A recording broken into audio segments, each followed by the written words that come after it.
G'day folks and welcome to Australian UFO Sightings official podcast. I'm your host Anthony Goodall and you're listening to Encounters Down Under.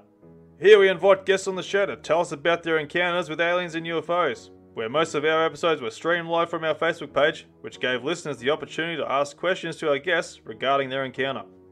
If you have had an encounter and would like to be a guest on the show, please get in touch with us.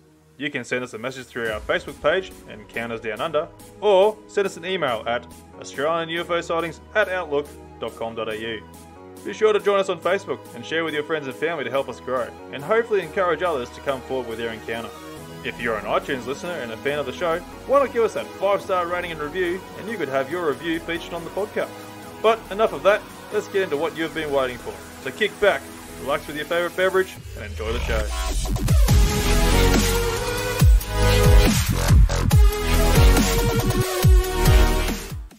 G'day folks and welcome to the episode of Encounters Down Under.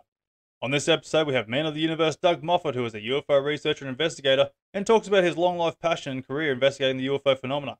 So please welcome to the show, Doug Moffett. Welcome to the show there, Doug. Yeah, thank you, Anthony. Thank you for allowing me the opportunity to come on your show.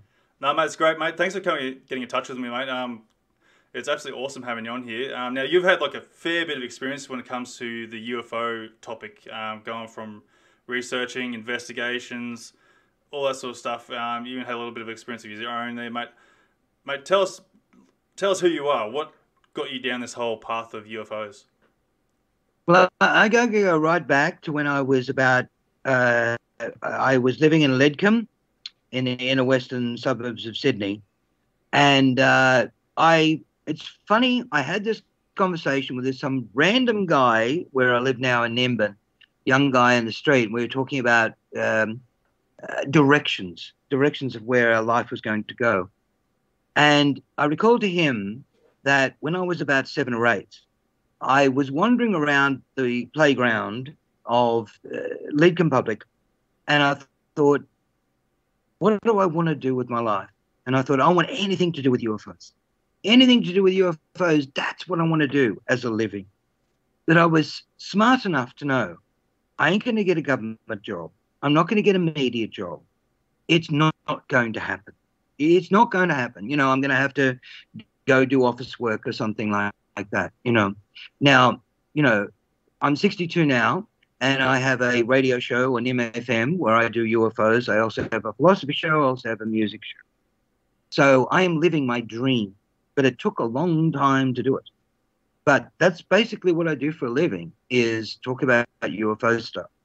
And I was fascinated initially by space when I was a young child. I could recite the planets from the sun outwards before I even went to school. And I'm not a genius, but it was just because I was interested in the subject of space. And then I remember, again, around about the same time, probably about 8, it was 1967. And I was sitting with my grandparents and my parents in their home in Lidcombe. And the ABC News came on, which it does at about 10 o'clock or something or other, like a little 5-minute news. And it mentioned the Snippy case. And for those of you who may know the Snippy case, that was the first animal mutilation of a horse that made mainstream news. And the horse had specific parts of its body removed. There was no blood left in the horse. There was no blood around the area. And this is ABC News, right? And they said that what is believed by authorities is that this is the work of aliens.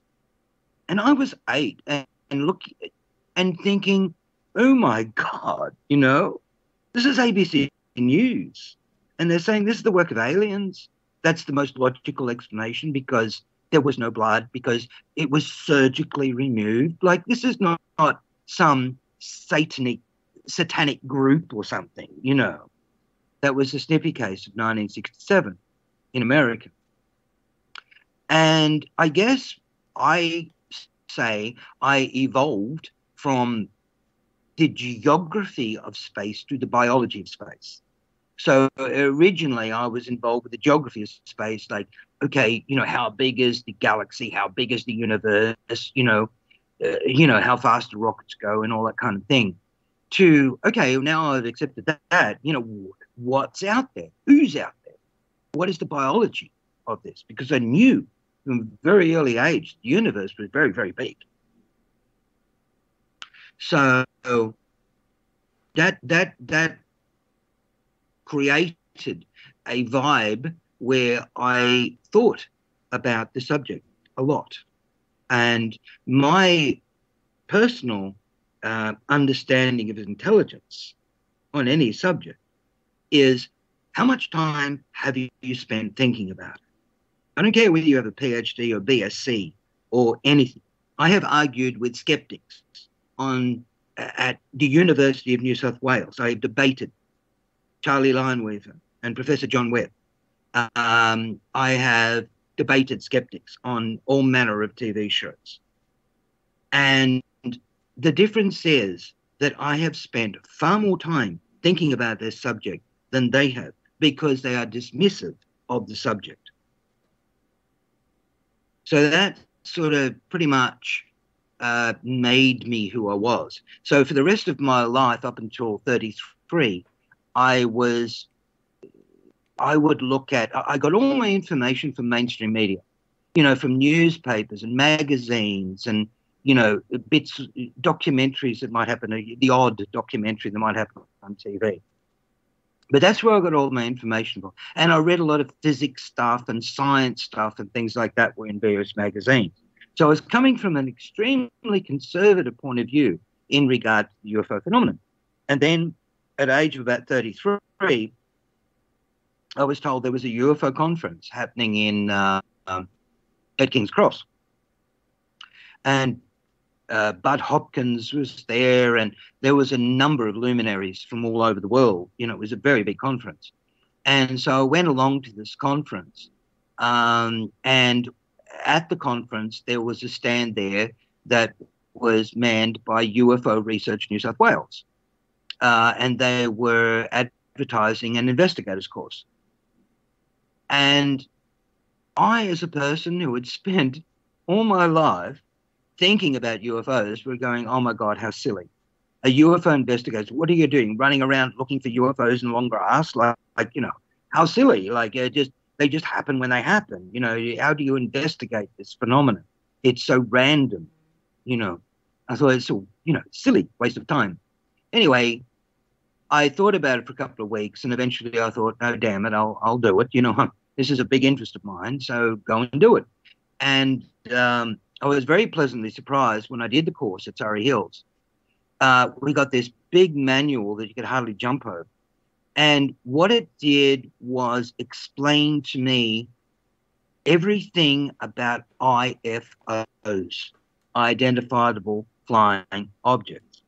So I knew that a meteor took about 3 seconds to cover the horizon. It seemed to dip as it went because it was going over the curvature of the planet. It went in different colors depending on whether it was aluminum-based or carbonaceous-based or some other sort of product that the meteorite was made of. So I learned about all these things, and I learned about, satellites and what they would do and all that sort of, which gave me a lot of confidence then to be able to go out and do investigations, which was obviously the case point, to go out and do investigations and be able to do those investigations and not sully the pit of information we had on UFOs. Because if it was Venus, I'd call it. If it was a weather balloon, I'd call it. If it was a meteorite, I'd call it. So I knew the difference between these things, which gave me confidence. So when I spoke to people, and most people I spoke to, this is one of the things that if somebody bothers to ring up a UFO organization, they've usually had a decent sort of sighting, right? I've read research that 1 in 10 sightings are reported. 1 in 10. Right? So regardless of the quality of the sightings, only 1 in 10 are reported. And so those 1 in 10 are usually really good sightings. where people are scratching their head and going, that is not what a satellite does. So I'm going to ring up, a group and try and ascertain what this was. And it was a very interesting process, because the people would ring up and they would, tell me about what they've seen. And the first thing they'd want to say is this a UFO? Is this, what are these UFOs? I know nothing about UFOs. Are they coming from another planet? What's happening? And of course, our mantra was, don't say anything until you got the report, because you're going to color the report. So I'd go, look, we'll talk about that at the end of the report.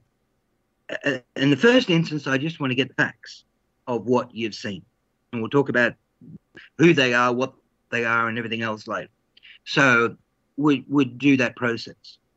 Now, I used to speak to people for 45 minutes, an hour and a half. And sometimes it was be mum, dad, and the two kids.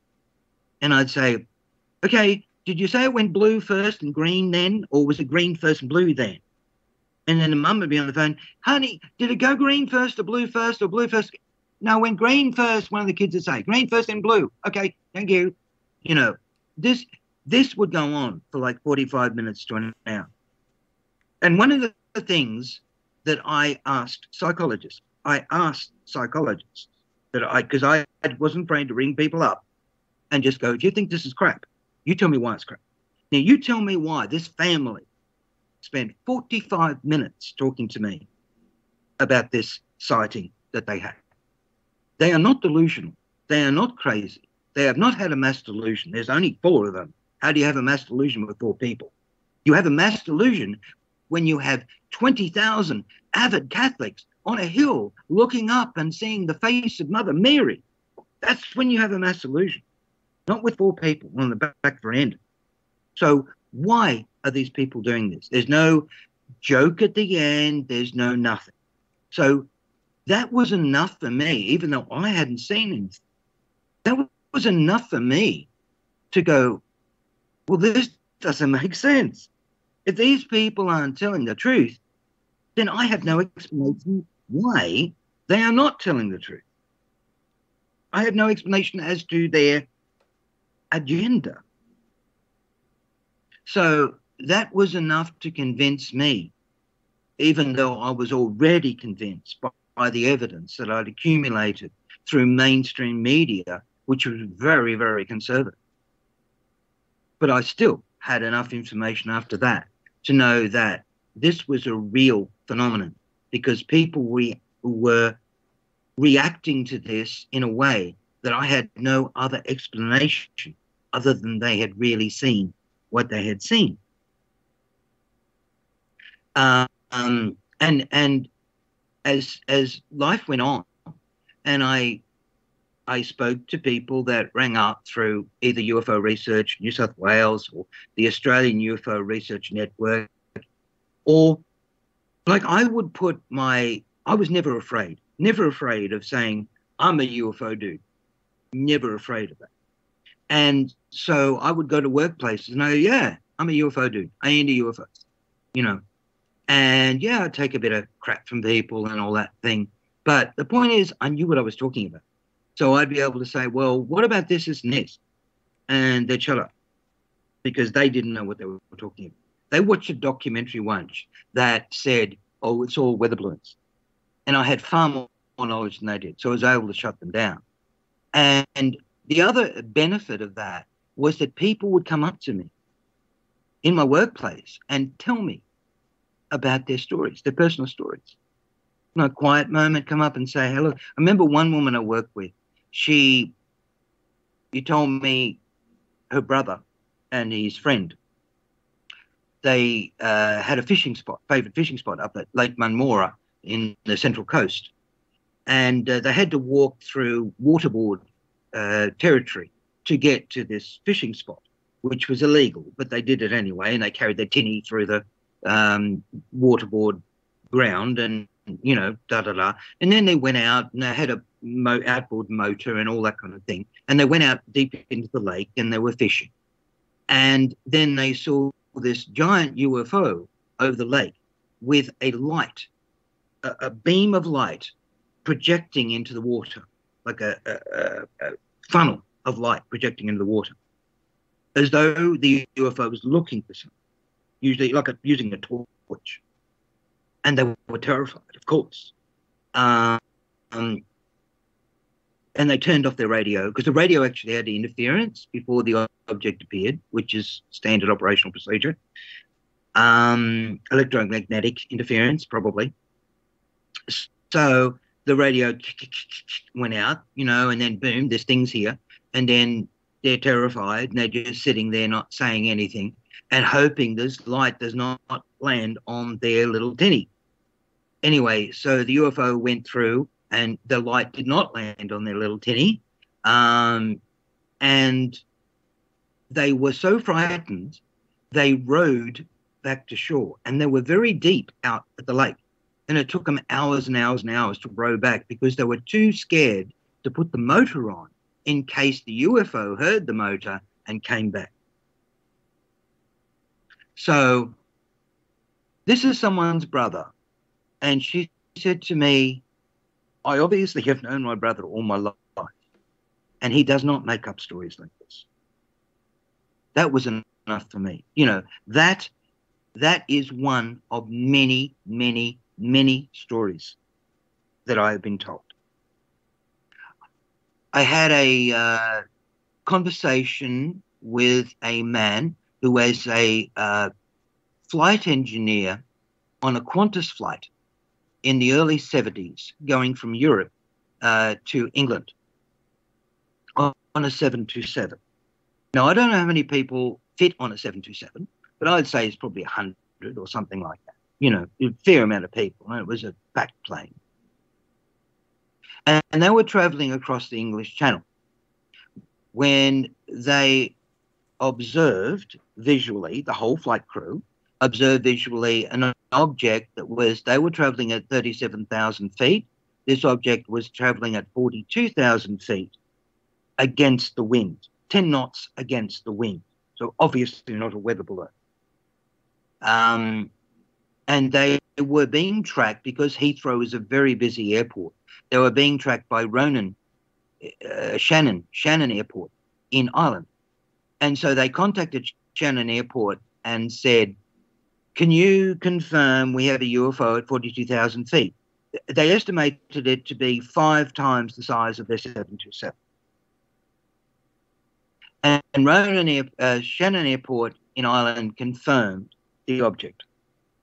Now, the object was like a funnel, an upturned funnel. A funnel like you put oil into your car, right? So it had a funnel at the top, and then a flange went out the bottom. And it was traveling upright, not like you think of a spaceship or something as like the nose bit and then going out to the flange, like that's aerodynamics, right? This thing was upright. And this guy I spoke to, who was the flight engineer, he said, I was looking at this object and saying, that is the most unaerodynamic thing I have ever seen. It's like a flying elephant. It shouldn't be doing this.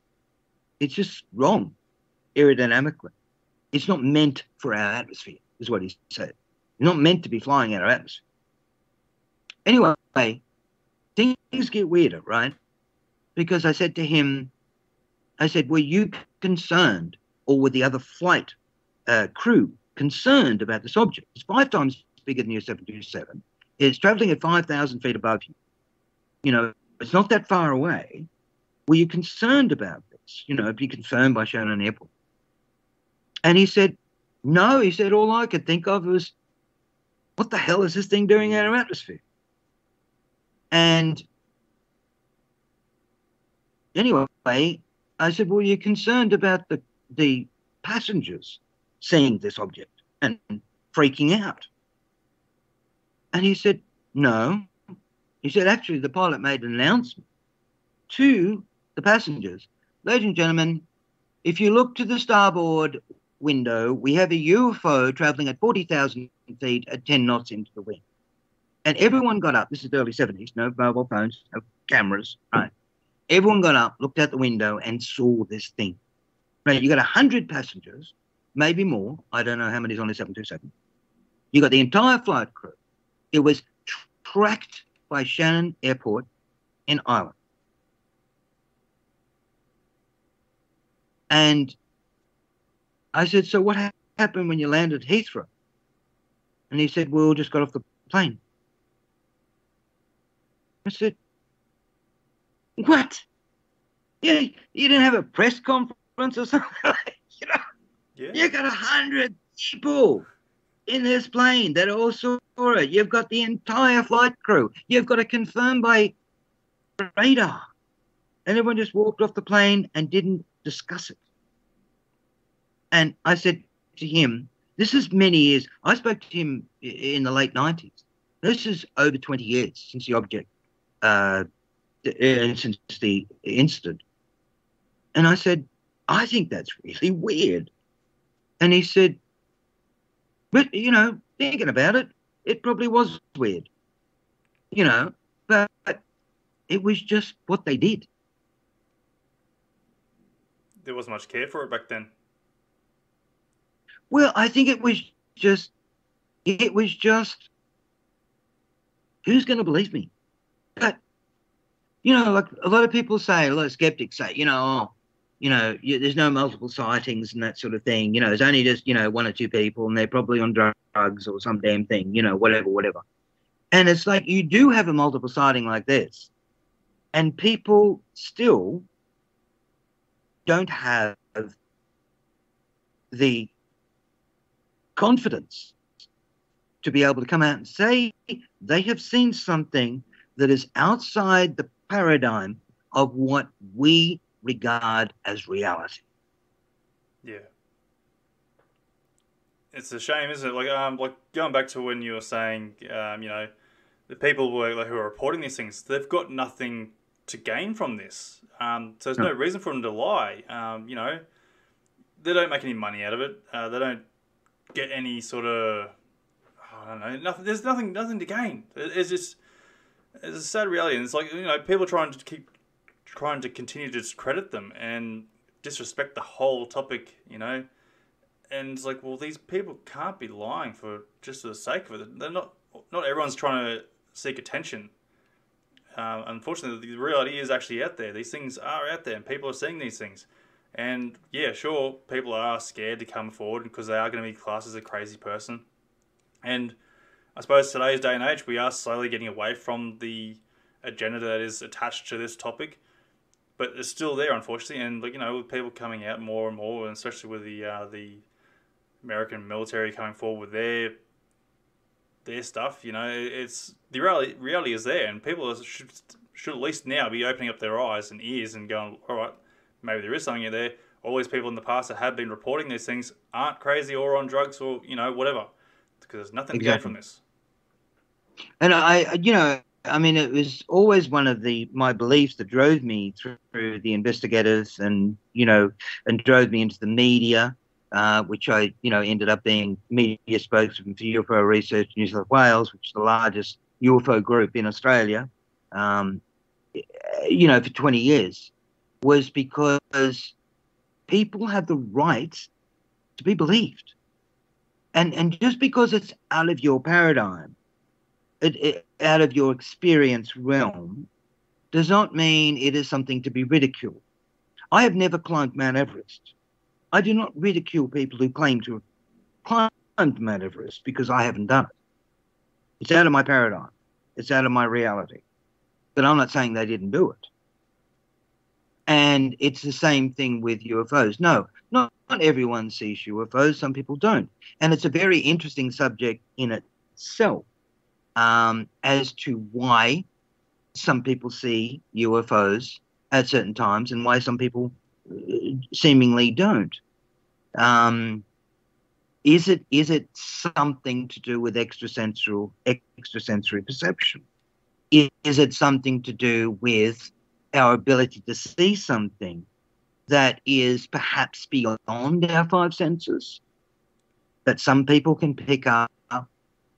Like I've spoken like a typical, you know, response that I've got a lot is you'd get some little old lady who was out in the backyard watering her garden, and she was just putting the nozzle on the tap to water her garden.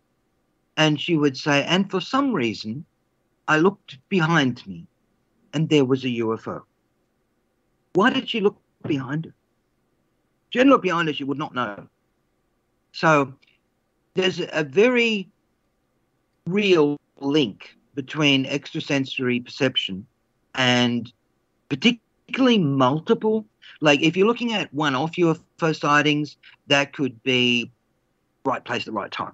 You know, simple. You know, like boom, I knew looking up, I saw it, it was there. Yeah. But I was very perplexed when I was doing researches by talking to people who had multiple sightings. And I thought, most people only see one, if that. How come you hadn't seen 20?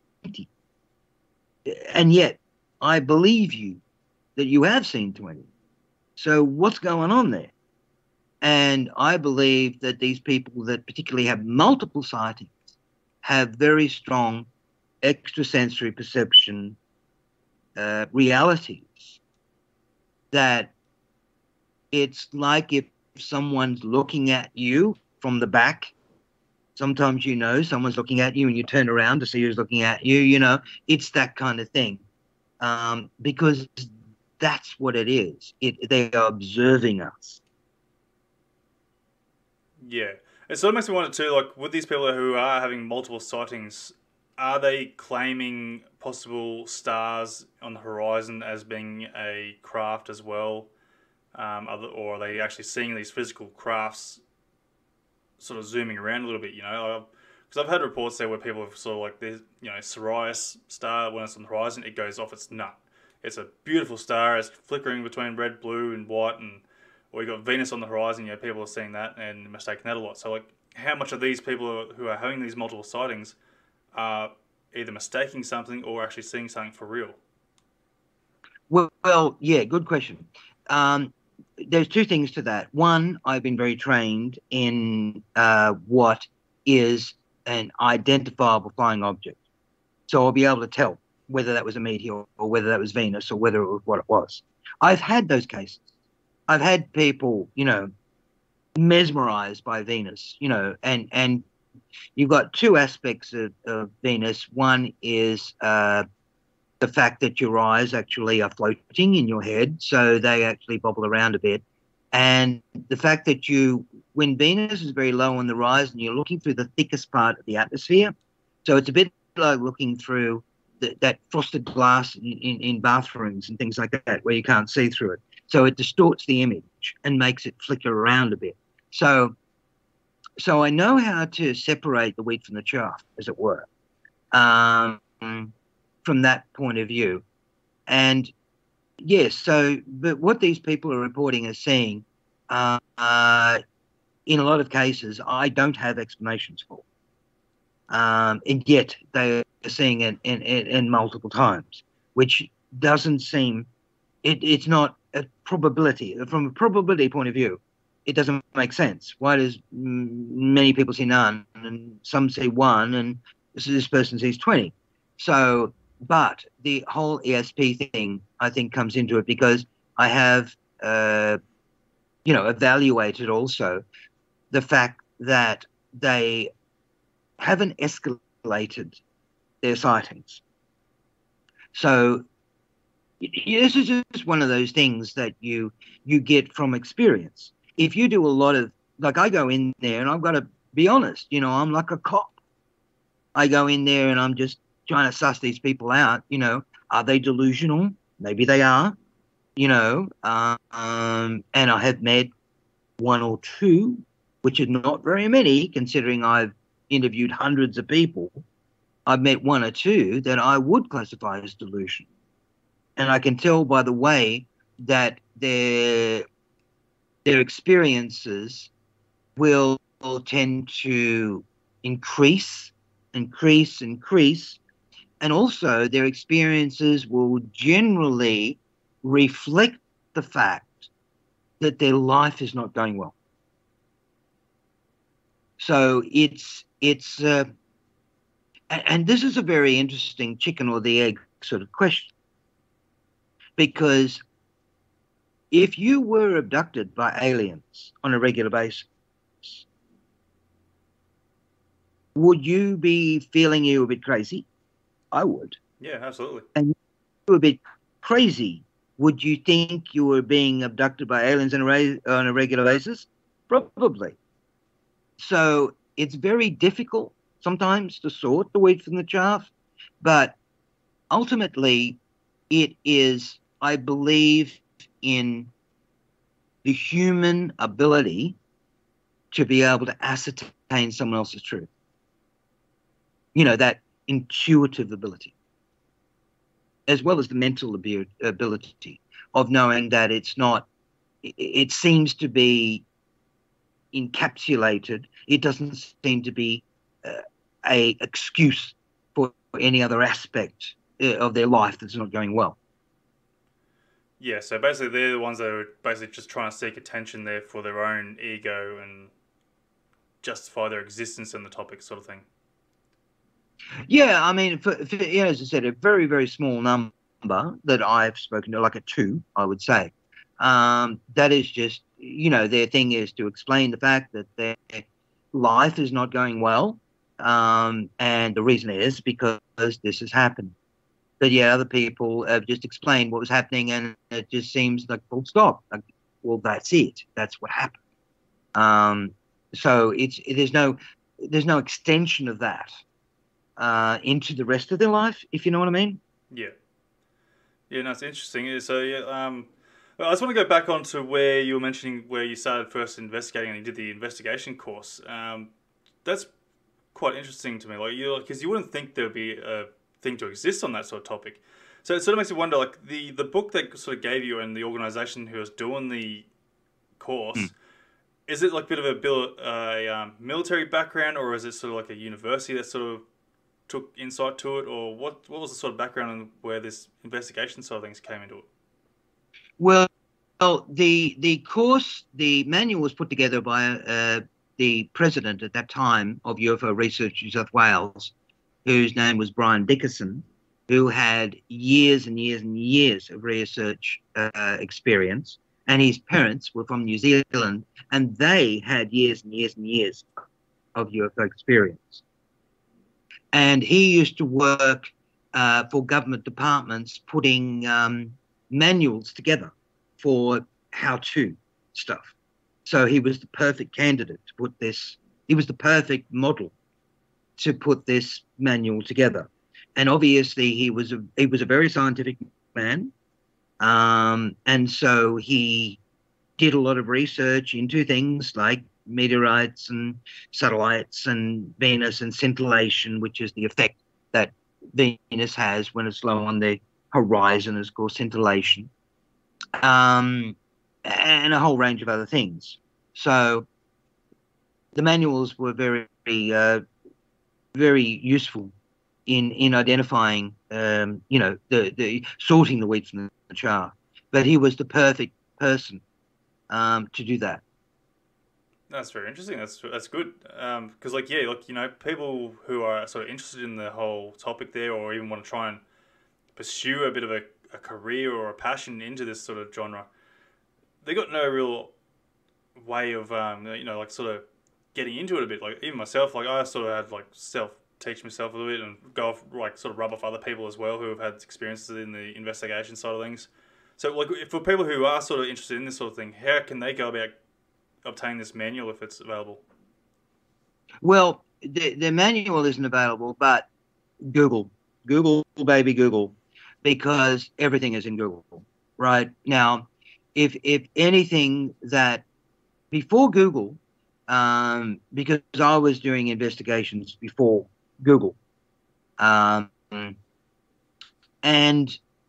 I would ring up physicists from universities and say, look, my name's Doug Moffett from UFO Research New South Wales. I have a report that I'm hoping you can help me with. It's probably some identifiable thing, but I'm just wondering if you can help me with it. And generally speaking, they were, you know, I, I'll give you 30 seconds, once you say you're from a UFO Yeah. crew, and then and I remember one particular case where I was talking about it, and I'd actually done a bit of research beforehand on it, and they were saying, oh, it's probably just something that happened before, because there's nautical sunrise and nautical sunrise, which are two different things. Yeah. Anyway, he said, oh, well, that would have happened after. And I said, no, it didn't. I've looked into it, and no, I didn't. And then, oh, that could have been that. Well, no, Venus was in a different part of the plane, so it couldn't have been Venus. And no, it was traveling. The wind direction was this, so it wasn't a weather balloon because it was traveling into the wind or whatever. And then they would give you respect then, but they would initially not give you any respect at all, assuming you were a UFO nut. And anyway, so then I would have their attention. They go, oh, okay, all right, okay. And they would just look at it as a physics problem or whatever. But then when Google came along, I was able to look at all these things, because obviously I don't know anything, everything.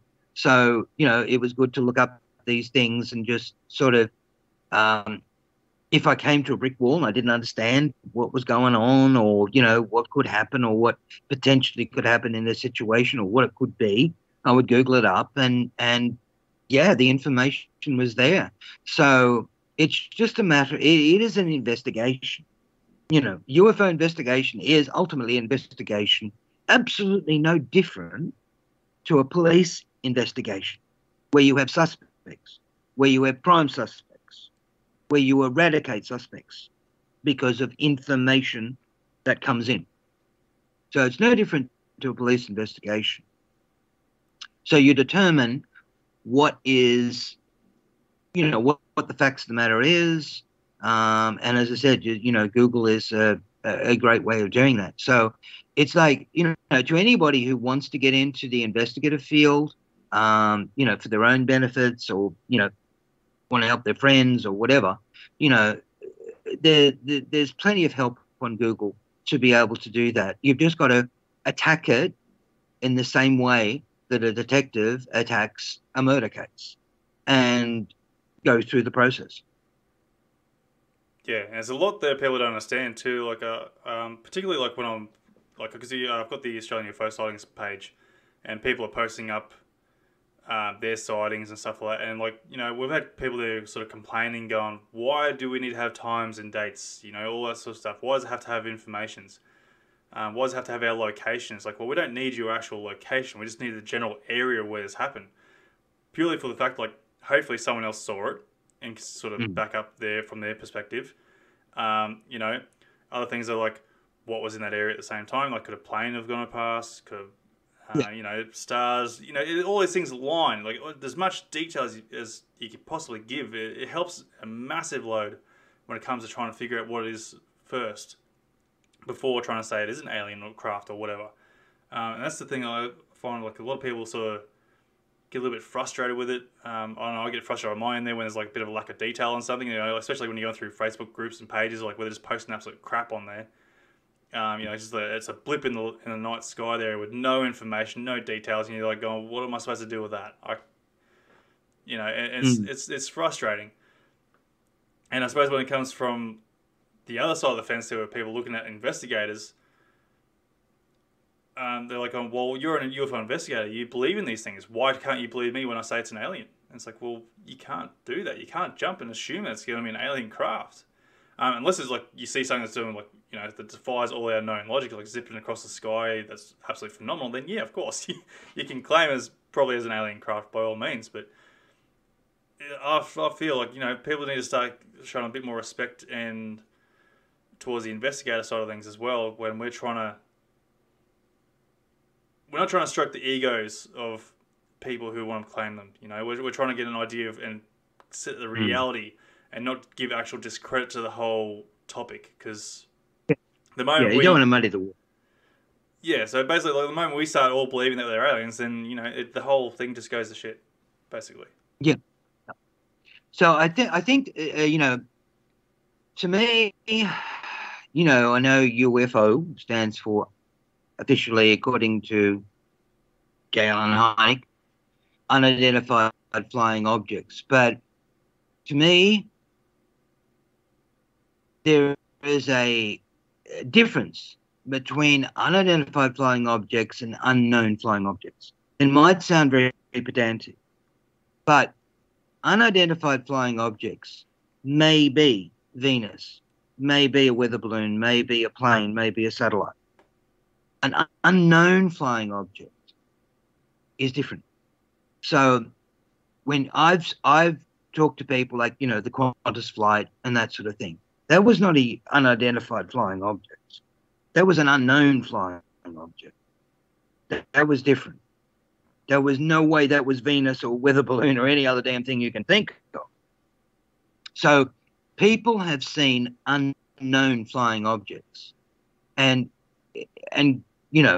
lucky them, because again, like where it happened and that sort of thing is important. But the point is that what they are describing is not something that could be a satellite, that could be this, it could be that.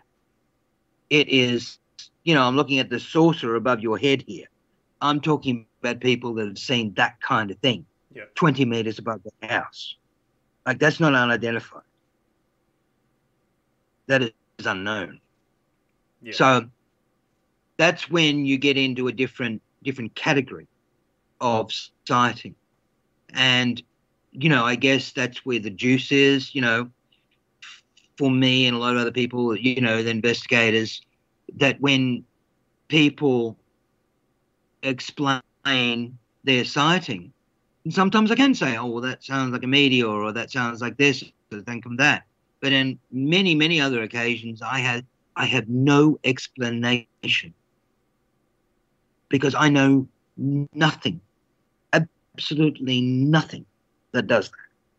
Yeah. Satellites do not do right angle turns. They don't. It doesn't happen. Neither do meteorites or meteors. So, there are things that again, it's a definition within a definition. That the unknown is very much different to the unidentified. Yeah, definitely. And most of the time, when you're talking about the unidentified, like that's where, okay, you that's where the detail is sort of, to some extent, more important, because that's where you can define that it may have been a meteor, it may have been this, it may have been that. But when somebody sees, if you look at the Knowles family abduction case, over the Nullarbor, or Wendy and Scott Longley abduction case in Coffs Harbour Casino, Kelly Carhill, and so on, these are not, unknown. These are not unidentified. They are unknown, and they're going beyond that level where where it's even possible to be anything that we know. Yeah. So it does broaden the aspect of the differences when you mention it like that. And I suppose, like, everyone's still, as you're saying, the UFO, everyone just assumes UFO immediately means alien, and sure, that's something that's sort of stuck to it over the years and that. But yeah, like as you're saying, you need to sort of split that apart and really determine, like, I suppose that's where they come with the UAP, I suppose, to try and break away from that as well. It sort of works, but it doesn't at the same time, because it could mean a lot of things in its own way as well. Yeah, I'm just not a big fan of this constant changing of the name. As I said, I just think it really needs to be, if we are talking about really interesting UFOs, we're talking about unknown flying objects, not unidentified. And that is a big difference. Something that I have to consider as could be this, it could be that, is an unidentified. Something that I just go, nothing does that, is an unknown. Yeah. Would you claim that as a phenomenon though, as like a UAP? Do you feel satisfied on that sort of term? Well, again, UFO is pretty much what everyone understands as the object that, yeah, it's something that someone's seen that they can't identify, and UFO sometimes are Venus and sometimes they might not be, and all that kind of thing. But it comes down to the facts of the observation. That's ultimately what it comes down to. Like what, it's like all these fighter pilots, naval pilots that have seen this stuff. And these objects drop 20,000 feet in a second. That ain't no unidentified objects. Nothing does that. Nothing that we are aware of. Nothing that fits the laws of physics on this planet does that. So we're talking about an unknown. Perhaps it's from another planet. Perhaps it's from another dimension. Perhaps it's from the future. But it's unknown. That's the biggest thing. We'll never know, I suppose. Well, at least I'm hoping we'll know in this lifetime, but I don't think so. Not for a long time anyway. But it sort of makes you wonder what the future holds with the Americans admitting to their side of things when it comes to these unknown crafts. Like how much are they admitting to, or how much are they falsifying to their understanding? I sort of have a feeling that they know exactly what these things are. They just don't want to go and really claim, because they're claiming national security sort of stuff. What are your thoughts on that? Yeah, I certainly they know more than what they're letting on. This is the redacting of all the reports, and we can't let you know that because that's national security. So therefore, all of the important aspects of the sighting are withheld from Congress and from the government and from the people. So how are we ever going to know what's going on? We're never going to know. So Mike Gallagher, the congressman, has asked for a amendment to be made to the National Securities Act, whereby it frees people up, employees of these government agencies are now free to talk about this UFO phenomenon without fear of having their pensions taken away or being sacked or anything else.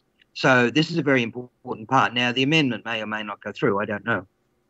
But it's been proposed. But this is a very important part of it because, people like Lou Elizondo, who have come out as whistleblowers, and Bob Lazar, and so on and so on, Bob Dean, there's a lot of them, Gordon Cooper even, these Edgar Mitchell, and you go on and on about these people that are told not to talk about this stuff, but they do.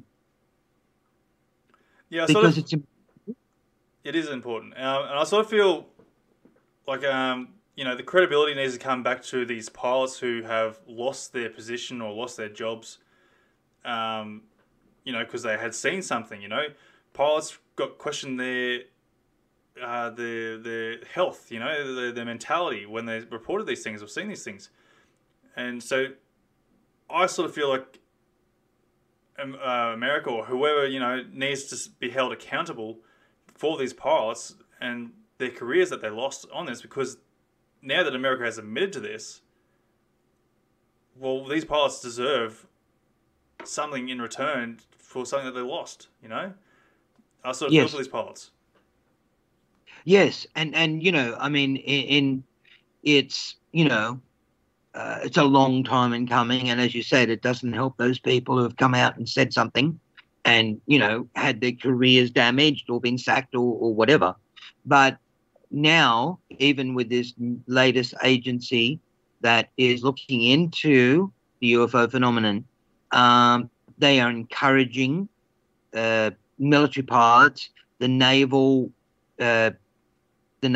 pilots now have a mechanism to report UFOs where they didn't a matter of 5 or 6 years ago? There was no mechanism. It was just like, oh, you tell Commander and your commander to shut up. Don't talk about it. And that was it. You know.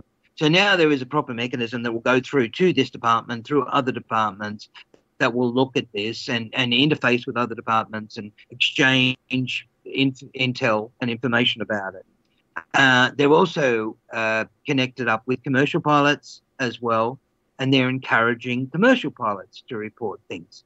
Now, there was a case in the early 80s in Australia where, and this is illuminating the point, right, where Qantas pilots, for whatever, you know, maybe it was a UFO flap in the early 1980s in Australia. I don't know. But Qantas pilots were seeing a lot of UFOs. And they were reporting them, you know, because, well, one, because why would you not? And two, it's safety, air safety. You know, you know, they've got radar and they've got this plane is here and this plane is here, and that's why planes don't bang into each other. And then you got something here that shouldn't be here, and it's like a kilometer away from me. What the hell is it doing here? What is it? You know, like it shouldn't be here. So this is why the pilots reported this stuff. Anyway, so Qantas thought this was bad for business because a lot of these pilot reports were going into the Daily Telegraph and newspapers and all that kind of thing. You know, another Qantas pilot sees UFO, right? So Qantas management thought this is not good for business. People are going to be scared to go up in plane because they're going to be worried about, you know, crashing into a UFO, or they're going to think the pilots are all nuts because they're seeing UFOs all the time. It's not good for business. So what they decided, they hired a physicist who lived in the Central Coast, and they sent all the pilots who had UFO reports to this physicist. And this physicist would say to them, "You've seen Venus." And the pilot would say, "I know it wasn't Venus. Like, I've been a pilot for 30 years. You know, it wasn't Venus. I know what I saw. And it was not Venus." And the guy would say, "Well, you can either admit to Venus," because one of the other things about this is that when pilots are taken off flight duty, their pay is halved. So when they're flying, they get twice as much money as when they're not flying. So when they were with this physicist, they were not flying. So their pay was halved, and they were taken away from their family, from their wife and kids, for up to a week or 2 weeks, until such time as they admitted that it was actually Venus or actually a flock of birds. Right, now you can go back and see your family. Now you can go back and get on to full flight pay. Wow. That's brutal. Right. Yes, and this is what happened in the early 1980s.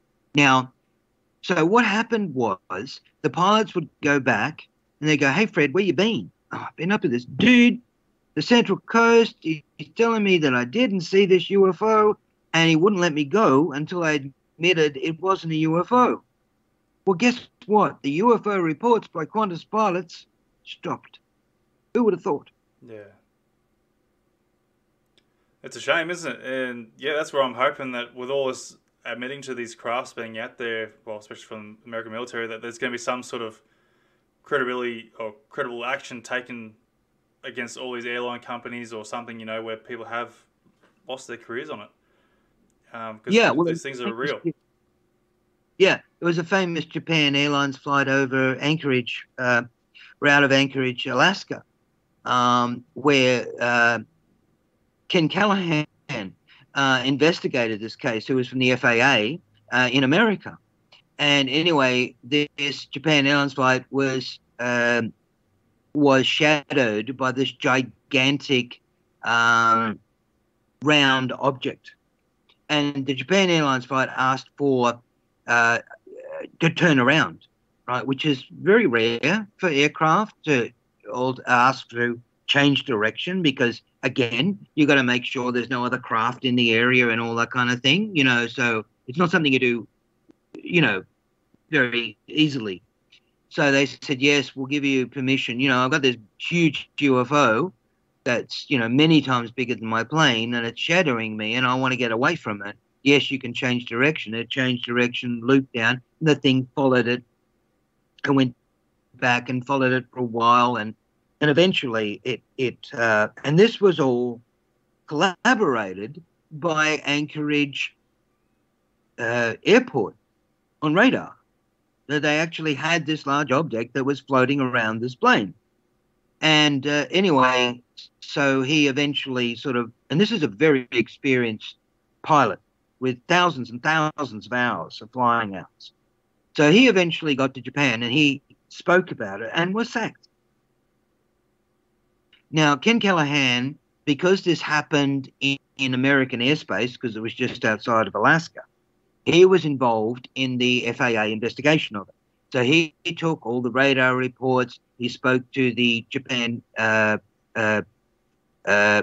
flight crew who all saw this object. He spoke to the radar personnel who interfaced with the flight crew, got all the information on it, and then he was asked to have a meeting with the CIA about it. And he concluded that this was a UFO, right, in the true sense of the word, a unknown flying object. And so he had a meeting with the CIA, and the CIA said, "What do you make of this, Ken?" He said, "It's an unknown, definite unknown. It's not from this planet." And they said, "Uh-huh." And he said, "You got radar printouts and verbal printouts and verbal stuff from the flight crew?" And yeah. Said, "All right, you'd like to get that to us, please?" Said, "Yeah, okay." Said, "Okay, what happens now?" And they said, "Forget about it, Ken. Just forget about it." Now, Ken Callahan took copies of everything. Clever and he man. went on the circuits for years afterwards, showing the radar stuff, listening what the pilot said, everything like that. He was able to do it. Now, he wasn't, he wasn't, Men in Blacked or anything like that. But, yeah, that's what happened with him. No, well done to him for actually even thinking of making copies, because a lot of time people don't think twice on that sort of thing. They just go, "Oh, that's it, done and deal," and then, next minute their classes are nutter. Yeah. Yeah. So, there's been a lot of, and again, with these military cases, there was 2014, there was a case off the east coast of America where the naval fleet the naval aircraft were buzzed constantly by UFOs and had many near misses. And the commanders were saying, "We need to do something about this. Someone is going to die. This is not funny. This is, forget about anything to do with whether they're from outer space or whatever. This is air safety. Forget about anything else. This is air safety 101. And they were pleading with their superiors to do something about this, and of course, nothing happened. And that was in 2014. And this is ongoing since then, where Ryan Graves, one of the fighter pilots recently retired, is saying that he used to see these sort of things daily on his maneuvers. UFOs, daily. It sort of makes me wonder too, like with America, like when they're saying like these things are a air safety thing. America's saying the same thing. It's a national security, but it's not just a national security. It's a worldwide security thing. And as much as we're reliant on America leading the way of military, or especially Australia in particular, like we're so reliant on America's agenda of the world. Yeah. And if these guys are claiming national security, why isn't Australia following on the same path, going, "Look, we need to go and look into this even more"? Yeah, well, Australia has, again, I'll tell you a story about that an insider story, that a fellow was at a air base in can't remember where it was now, but anyway, it was in an air base, I think an hour away. And anyway, he was actually really into UFOs, right? And he was a radar dude. Anyway, so they picked up this UFO and the pilot reported it and they confirmed it on radar. It was the full deal, right? The full Monty. Anyway, so the base commander asked the radar guy for a printout of the radar, which he gave him a printout of the radar. And then the radar guy said, "So what happens now, sir?" And he said, "You forget about it." He said, "You forget about it." And the pilot came in, was interviewed for hours about the UFO sighting. That was a report done. And then the base commander passed that report on to Strategic Air Command in Canberra, who in turn passed it on to the CIA headquarters in Virginia. And that was the procedure. Australia were to do no investigative research at all. They would just pass the information on to the head of the CIA, and they would then analyse the information. But Australia was to do no analysing of the UFO phenomenon.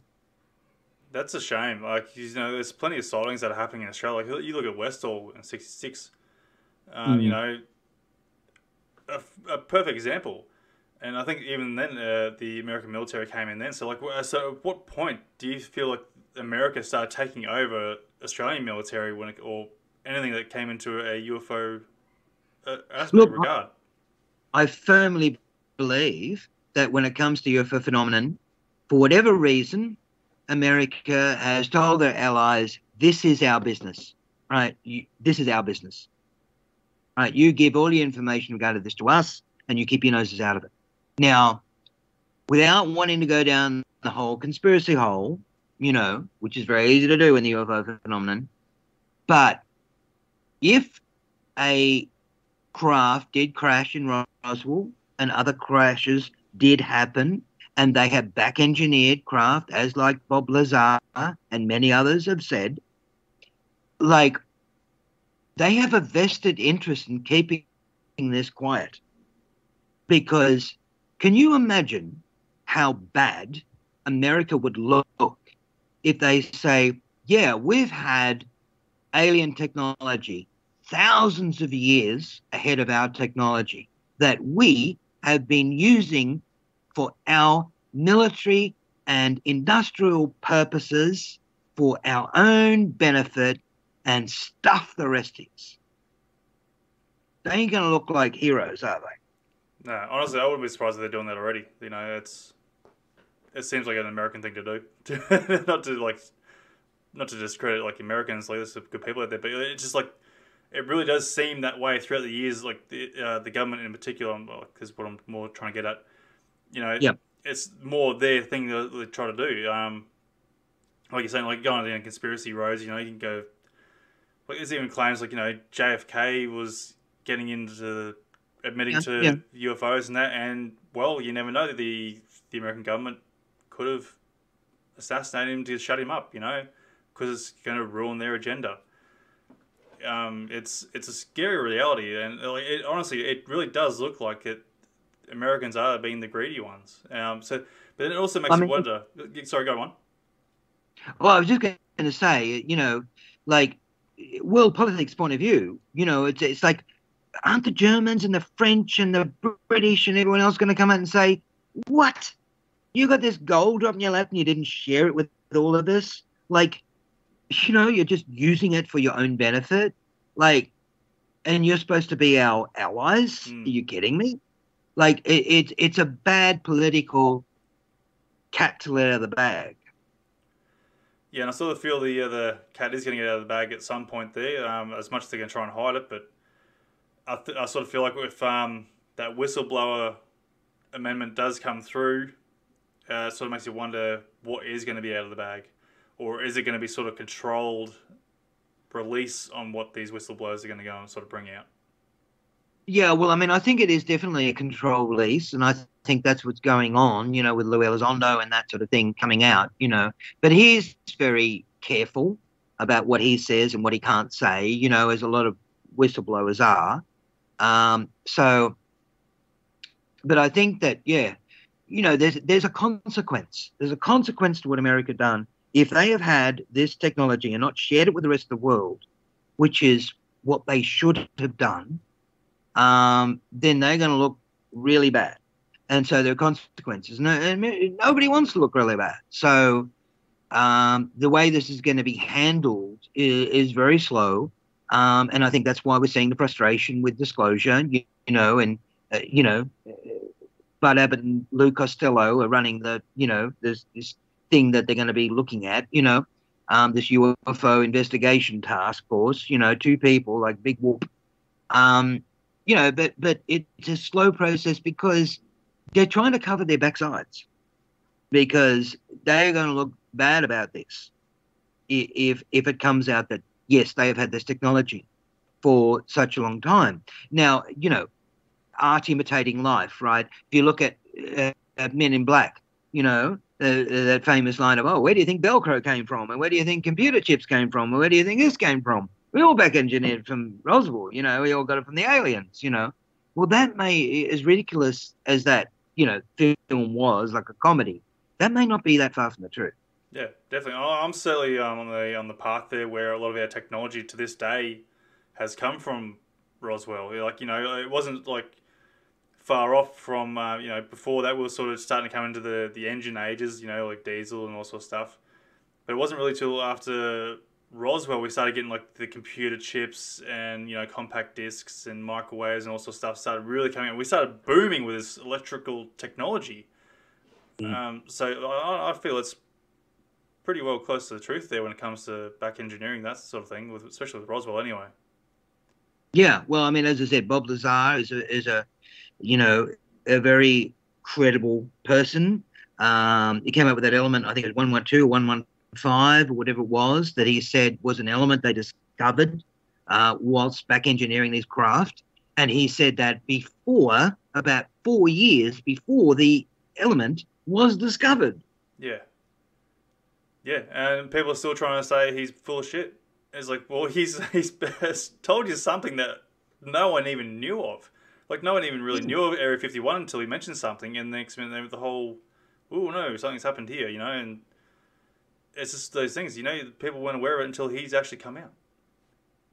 Yeah, it was a groundbreaking thing, and he was very brave to do it. But yes, he basically came out and spoke to George Knapp in the first interview that he did. He spoke to George Knapp, who is a very well-respected UFO journalist in America, basically to save his ass, because he had left Area 51.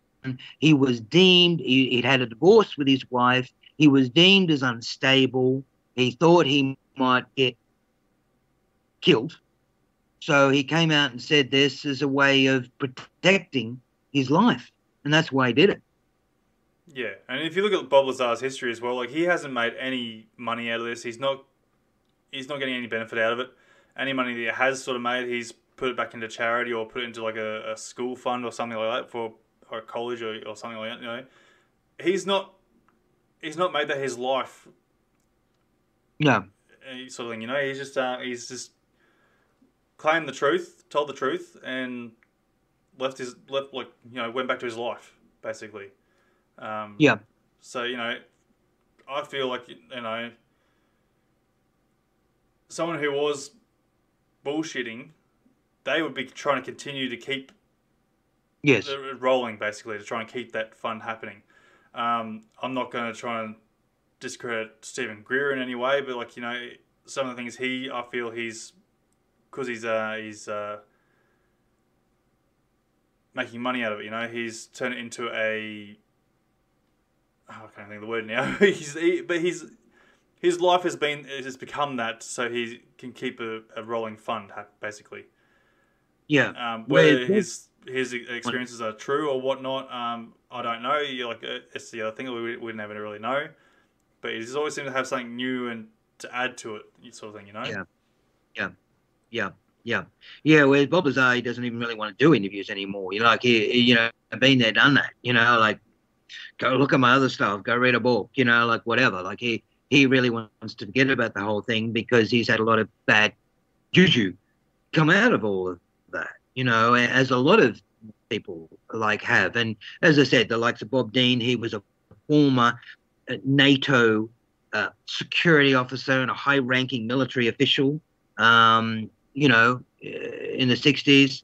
He's come out and said some amazing stuff, and then you've got Edgar Mitchell, one of the Apollo astronauts, who come out and said amazing stuff. You got Gordon Cooper, who wrote a letter to the United Nations in 1986 pleading with them to take this subject serious.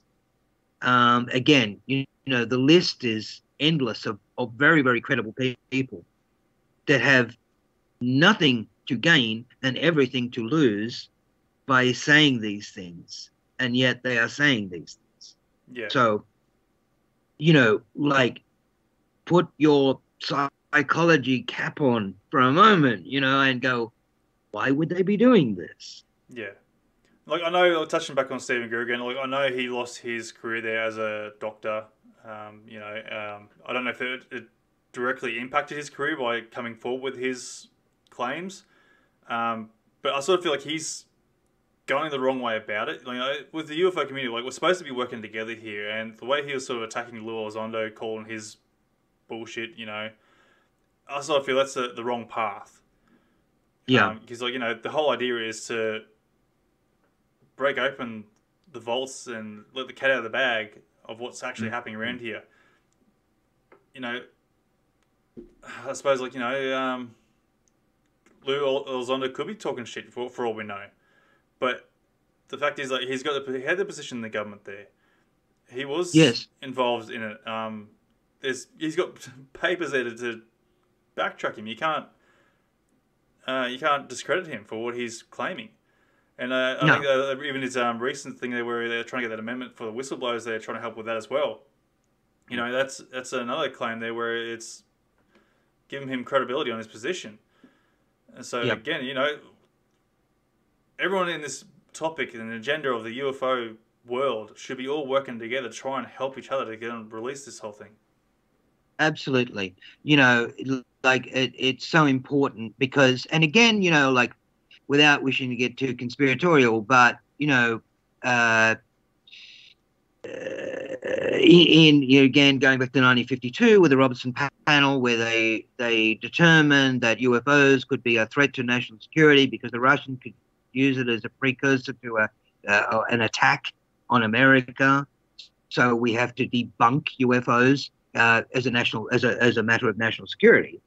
And then in 1969, you had the Condon Report, which was the summation of Project Blue Book and previously Project Grudge that preceded Project Blue Book. It was interesting. The guy who was running Project Grudge, this was going back in, I think, 46 to 50, he was starting to wonder of what was going on, because he was saying, all his superiors were saying, these are not UFOs. These are Venus. These are meteorites. These are that. And he said, this is not matching information. So he's starting to scratch his head and going, what is going on here?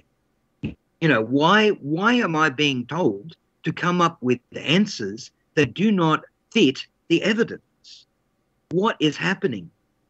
Now, he had a massive heart attack at 36. Make your own outcome out of that one. But he was out of the way. And then not long after that, they moved it to Project Blue Book. And in 1969, the Condon Report by a physicist, James Condon, was to make a summary of Project Blue Book. There were thousands and thousands of UFO reports. And the actual Condon Report was like hundreds and hundreds of pages of reports and analysis and everything. No one reads stuff that's 100 pages, No. So everyone reads the summary. So Condon wrote the summary and just basically said it's all crap. And there were two guys that were involved in the putting together of the Condon report. There was more than one person, or him. There was a bunch of physicists and scientists that were doing it. Anyway, they just went up to Condon and said, this is crap. What you're writing is not matching the evidence. We've got like 20% of these sightings that we can't explain. No one can explain. And you're saying it's all crap. Like, this is wrong. And he accused them of being traitors, and they were both sacked. Oh, wow. It's a shame, isn't it? This whole thing to cover up the truth. This is what the CIA have been doing for a very long time, 70 years, right? And they're still doing it to some extent. But it's like they're really, really slowly letting go. Really, really slowly and going. And that's why they're, oh, no, we need to redact this stuff. Oh, no, we can't tell you everything because it's national security. I mean, this is all part of those same government agencies, the CIA, the NSA, the FBI, that want to keep this information to themselves for whatever reason. Like whether it's they don't want to frighten the American public, whether it's they don't want to get people to know that, yeah, let that cat out of the bag, that they have had this kind of information which could be incredibly beneficial to the world. What if German scientists or Japanese scientists or Chinese scientists or I don't know, whoever, would come over and look at this stuff and figure out, oh, I could do this and I could do that. And who knows what marvelous breakthroughs we would have for humanity if more people looked at it than just the Americans.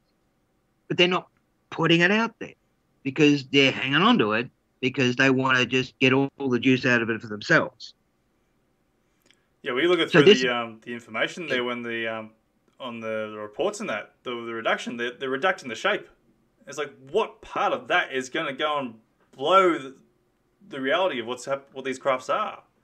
You know, like it's a stupid thing to react. To be honest, like it could be a round craft, it could be a triangle craft, it could be the shape of a plane, the shape of a car flying. You know, it's not really going to give that much detail of a secret evidence. You know, like that could hinder someone. I'm trying to think where I'm trying to go with this. But you know, like what part of that is? Yeah, what part of that is national security? And none of it, you know, because, you know, like if China or Russia does have this sort of equipment, doesn't the American government need to know that? Doesn't the American people need to know that? You know, like at what point the CIA, NSA, FBI, the guarders of the truth that have the right to know what the American government, who's their employers, should know and what they shouldn't. And the American people who really ultimately employ the American government in a way. I mean, they elect them. Their taxes pay for their salary. Are they not, you know, supposedly working for the American people? Well, public servant. Yes. So why isn't the people that are paying for it, which is the public, privy to this information? Yeah. You know, as I said, and they're not. And this is why this is the last wall that needs to be pushed open and broke through, like the Berlin Wall. This is the last one that needs to be broken, because otherwise we're just going to get banged around like we have been for 70 years by saying, well, we can't tell you that. It's a bit too national security-ish. Yeah. I'm hoping that we'll finally get something that's actually a lot more credible, and they can't discredit or, you know, give an explanation to. I'm hoping there's going to be some sort of real clear evidence at some point where they can actually go, that is 100% legit. We can't call it a flying goose or a drone or something. Like, I'm hoping for that day. I'm waiting for it, and I really do hope it does come out in my lifetime. Well, look, I've seen a video, and you've probably seen it too, of Barack Obama being interviewed on American TV about UFOs, right? And he didn't say, you know, I'd been to Area 51. Yes, there's craft there and there's aliens hanging up and all that. But he said, quite straightforward, there are craft there that do not obey the laws of physics as we understand it. They are unknown craft. not Russians, not Chinese, unknown. And he said, that's just the truth. Now, that's Barack Obama. It leads a lot to how much is being told to them too, because obviously, there's always been reports there too where someone higher up than the president or someone along those lines saying, "Nah, the president doesn't need to know that," sort of thing. So it Absolutely. makes you wonder, like, how much has been hidden away from presidents or even other people in that higher regard. Because Jimmy Carter saw a UFO when he was a naval seaman. Saw a UFO early in his life. So when he became president, he asked the then head of the CIA, who was George Bush Sr., to tell him about UFOs, everything he knew about UFOs. And George Bush Sr. said, "Mr. President, you don't have the clearance." That's the highest diplomatic, or I don't know, the king of America basically doesn't have the clearance. You don't have the clearance, Mr. President. Sorry. And that was it. Could you imagine saying that? That's the Jimmy Carter thing. Yeah. Ronald Reagan tried to find out. Bill Clinton tried to find out. Barack Obama tried to find out. And they were all stonewalled. That's right. It's sort of sad at the same time, presidents have been trying to release this information, but always, like you said, just get stonewalled all the time. And it's like, I don't know, we're like covering, but it's like, why does it need to be, like, how can the presidents not even have the authority to go and explain this, They're supposed to be the top dog. Mm. Well, again, going back, there were, the way that little bits of truth are thrown in amongst the crap. Going back to, Independence Day, where, they take the president down to Area 51 and there's the alien sort of wandering around in this, this big glass containers in, juice or whatever. And, why didn't you tell me there's a plausible denial, Mr. President? Plausible denial. So as if you said, if someone asked you, have we got UFOs? Have we got recrashed? No, we haven't. No, we haven't. Absolutely not. No, because I'd know about it. So you don't tell him, that's what you're going to say. So he's not sort of, well, no, not really. So plausible denial. So I think that's part of it, and also when you look at it, like, and you remember the show Yes Minister? The old British comedy show, Yes Minister, vaguely, with Paul Eddington, time, probably. Appleby anyway. But it showed that the government in England was run by the public service. It was run by the public service, not the elected people, elected politicians. Because the public servants were there like long term. They'd been there 50 years or some damn thing. Politicians come and go, come and go, come and go. So it's the same with any kind of government, that the public servants are the ones that actually run the show, because the elected officials, they just come and go. They're just the face.